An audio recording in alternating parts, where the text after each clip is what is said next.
23, cellulose xanthate in rayon production is an alkali which is formed by A, treating silver nitrate, B, treating dioxide, C, treating cellulose with strong sodium hydroxide solution, and then D, acetic acid. What is your answer, sir?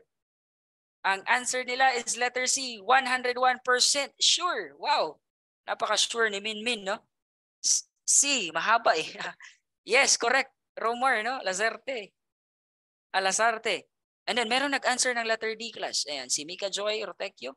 So let's evaluate, class, if acetic acid ba or sodium hydroxide solution.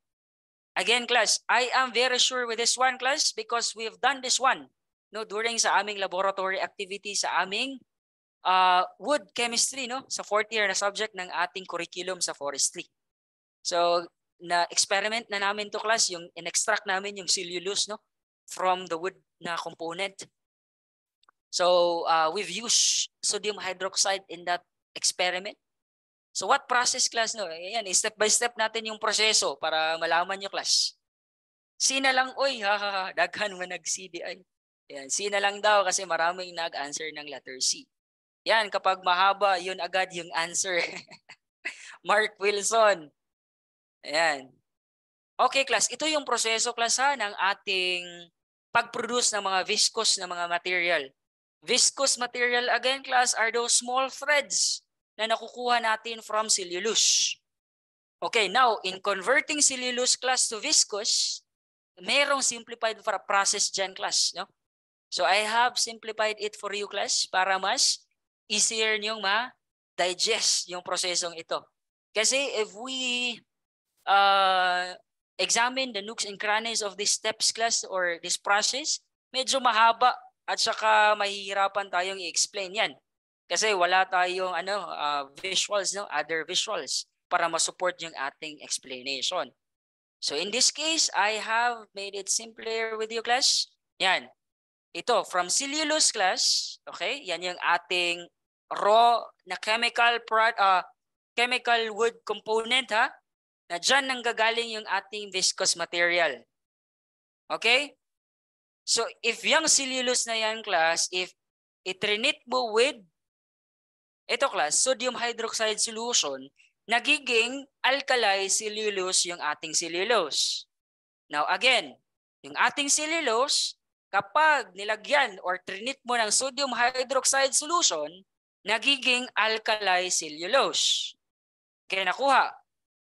Now, if that alkali cellulose, class, is ipinareact mo sa yung tinatawag nating carbon disulfide or CS2, that's the time, class, nagiging cellulose xanthate yung iyong alkali cellulose. Now, from cellulose to alkali cellulose to cellulose xanthate. Now, we have here the other form of cellulose, class, no, from the reaction between disulfide solution and alkali cellulose.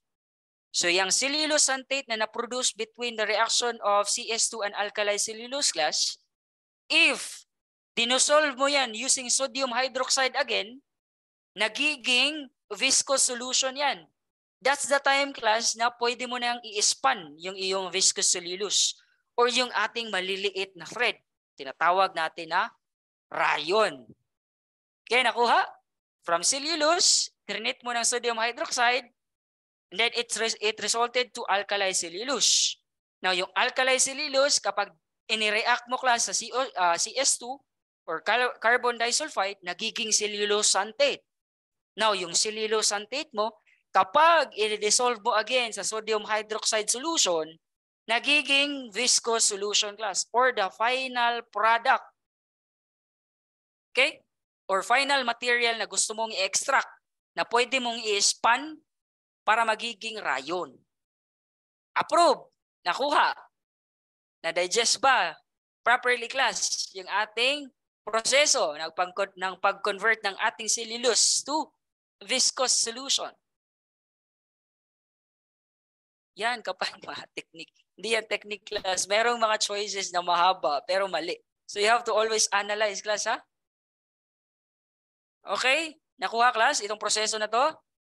Thumbs up if nakuha. Ayan. Use the like button, class. Or like na ano, emoji ba yan? Or button? Ano ba yan? Ano ba yan? Ayan, like. Okay, good, good, good. Okay. Sige, sige, good, good. Now, okay, so our final answer, class, for number 23 is yan. Cellulosantate in Ryan production is an alkali which is formed by, again, treating cellulose with strong sodium hydroxide solution. Yan yung ginamit natin kanina. All right. C pala ang right answer. Ang alam ko kasi acetic acid. Now I know. Yan. No problem.